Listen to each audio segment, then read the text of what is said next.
आपण पाहत आहात महाराष्ट्र टुडे न्यूज।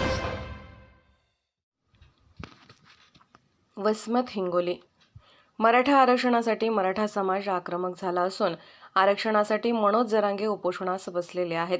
दरम्यान त्यांची तब्येत खालावली असून या पार्श्वभूमीवर येथील आंदोलकांनी परभणी रोड येथील मौजे खांडेगाव पाटी येथे वसमत आगारातील वसमत पुणे जाणारी एसटी बस जाळली।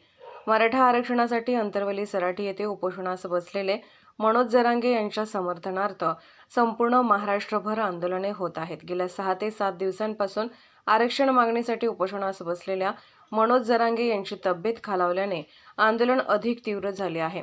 त्याच पार्श्वभूमीवर वसमत तालुक्यात व शहरात अनेक ठिकाणी रास्ता रोको आंदोलन करण्यात आले। वसमत शहरात छत्रपती शिवाजी महाराज यांच्या पुतळ्यासमोर मराठा समाज बांधव उपोषणास बसले आहेत। तसेच परभणी रोड येथील बहिर्जी स्मारक विद्यालयाच्या गेटसमोर टायर जाळून रास्ता रोको आंदोलन करण्यात आले। वसमत तालुक्यासह शहरात विविध ठिकाणी रास्ता रोको करण्यात आला। परभणी रोड येथील सती पांगरा पाटी थोरबा पाटीवर खांडेगाव पाटी तसेच परभणी रोड येथील बहिर्जी कॉर्नर या ठिकाणी रास्ता रोको करण्यात आले। रास्ता रोको करून निवेदन देण्यात आले। यावेळी सकल मराठा समाज बांधव व महिला मोठ्या संख्येने उपस्थित होत्या।